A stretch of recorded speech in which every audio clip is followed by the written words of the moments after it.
Here's a summary of the dragons we created. The form wasn't working when we tried to submit it, so we couldn't enter. By the way, this winglet takes place a year or so after the most recent book. Piper they them, Seawing Sandwing. Piper, our first dragonet, has a kind and uplifting personality. They are a Seawing Sandwing hybrid, and their parents were in the talons of peace. Koi, her mother, and Fennec, her father, split up when Piper was little, and so they spent most of their life up until now alongside. Her mom in the talons of peace. Piper begged Koi to go to Jade Mountain Academy, and only when their mother accepted their request did Piper start to feel nervous. Would the other dragonets be mean to them?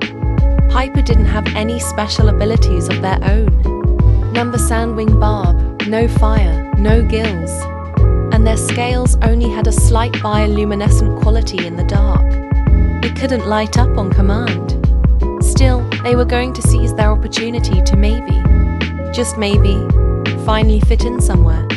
On their first days of Jade Mountain, they met their new winglet, Garnet, Axolotl, Dreamer, and Tern. They had so much in common with her. All of them, especially Garnet. He was sort of like them, useless but determined. Piper was starting to feel hopeful that there really was a place in this world for them. Garnet. He, him. Skywing. Our next dragonet, Garnet, is a skywing. However, if you looked at the drawing of him, you may have noticed he has slightly smaller wings than your average dragon, let alone a skywing. This is because he has a birth or hatch defect, where his wings are too small to fly. This resulted in him getting severely bullied by his skywing peers.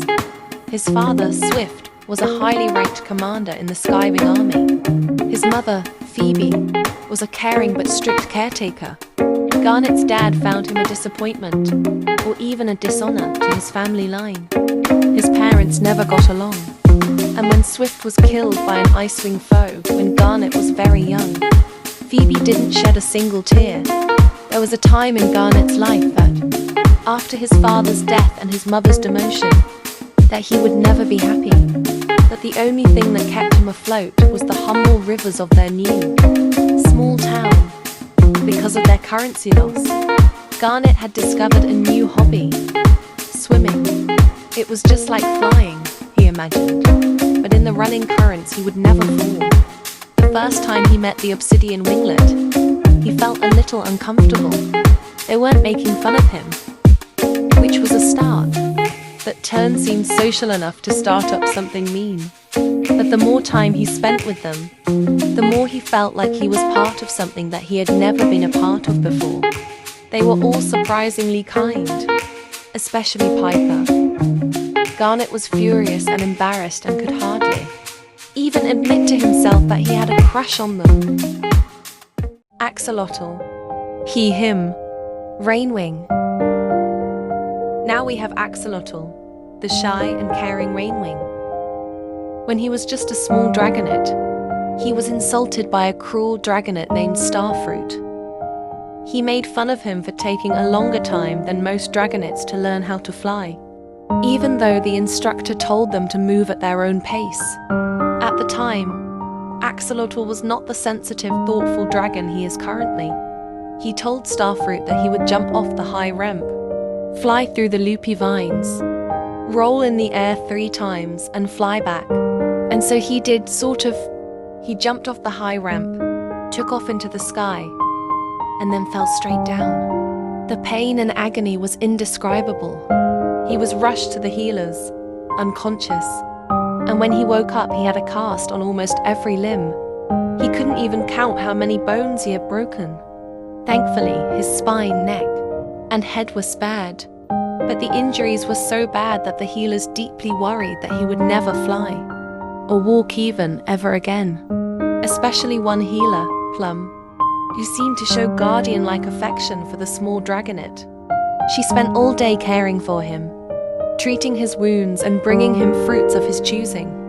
Months, and eventually a year went on like this, and thanks to Plum's dedication to Axolotl's well-being, He was finally able to both move and fly again. But although his physical form was healed, his pride never did. And from then on, he was shy and insecure, never standing up to bullies. It was better that way, he thought. Axolotl had always wondered why. Plum stuck around while the other healers went to lunch break, or why she slept in the healer's hut, while the other healers returned to their own homes for the night, until she finally came clean. Plum was actually Axolotl's mother. After he was free to leave the hut, he went to live with Plum for the next year or so. Eventually, after the volcano erupted and the Darkstalker crisis was over, Plum fell in love with a nightwing named Suncatcher, who had a son named Nightmare. Axolotl and Nightmare, who then changed his name to Dreamer, became best friends and eventually stepbrothers. They were both placed in the Obsidian Winglet and began their journey in the academy together. Axolotl is close friends with Piper, but has a crush on Garnet. Dreamer, he, him, Nightwing. Then we have Dreamer. Dreamer is an outgoing Nightwing dragonet with a hidden self-conscious side. He was one of the minimal dragonets that survived on the volcanic island. Back then, his name was Nightmare, since his mother's dying wish was for that to be his name. She died soon after he hatched, so he doesn't remember anything about her. His father, Suncatcher, raised him. Suncatcher was kinder and less grumpy than all of the other dragons on the island, which is probably where Nightmare got his optimism from. He always thought of hope and imagination as a good thing, but other dragonets always teased him for spacing out or talking about wild dreams that he had for improving the island and making it more like home. He had to do something to help the Nightwings. Surely his wild dreams could be of some use. The day the volcano erupted and the Nightwings were moved to the rainforest, it seemed that the problem had solved itself, but so many of his friends and family were so sad, so unhappy. And when Darkstalker came along, he told them he could give them something more, and Nightmare believed him. But unfortunately, when it was his turn to ask Darkstalker for a power, he told him his name, Nightmare, and without even listening to what he had to say, gave Nightmare the ability to manipulate other dragons, dreams to twist their beliefs into a distorted terror. Nightmare was horrified. He would never harm another dragon, let alone psychologically. In his opinion, that was even worse than physically harming someone. But if Darkstalker said so, he had to give it a chance, no matter how awful it sounded. Eventually, when the time was right, Nightmare was ordered to use his power. It was even worse than it sounded, and he didn't have it in himself to do it again. These were dragons' dreams, and he was ruining them while they were in their sleep. Suncatcher also agreed that what Darkstalker was planning was horrid, so together they ran away back to the rainforest, where they hid with the other Nightwings. There, Suncatcher fell in love with Plum, a rainwing healer, and Nightmare befriended her son Axolotl and learned to use his power for good. Instead of creating nightmares, he would stop them and shift them into happy dreams. Even Queen Glory thought it was a good idea when he changed his name to Dreamer. And when Plum sent both him and Axolotl to Jade Mountain, he wasn't afraid anymore. After all, he was Dreamer. Turn. She, her.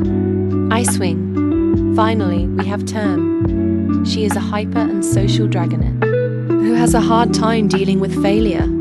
The drawing of her is more calm and collected because we wanted to show the side of her that was cool and popular, that if you stick some star eyes on that shiny face, you'll get the gist of her.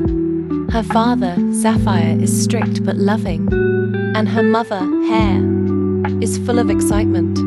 Both of them were pretty decently ranked, being third circle, and her sister Frost was 10th place in the Dragonet rankings. Even if Turn's parents were never mean to her, Frost was. She criticized Turn's every move and every word. watching her intently and snorting at her if she ever did something mildly stupid. Their relationship was definitely not a good one, and Tern was determined to be better than her sister. The end result was Tern sprinting away from the rankings in tears, as it showed her in one of the last places. Even Hare and Sapphire were downgraded to 4th circle. Although Tern seemed more upset about it than her parents were, she had never dealt with failing very well. She was supposed to be good at everything. Brave, strong, smart, pretty. This cycle of disappointment and keeping up her popularity continued for years until Queen Snowfall shattered the rankings until they were in a million pieces. Most dragons were confused, but Tern was just relieved. She didn't have to keep up anymore. She could just be herself. When Snowfall announced that she wanted a few dragonets to go to Jade Mountain Academy, Tern didn't hesitate to volunteer. She didn't really have anything to do anymore, since her entire life was based on being good enough, and she wanted a fresh start.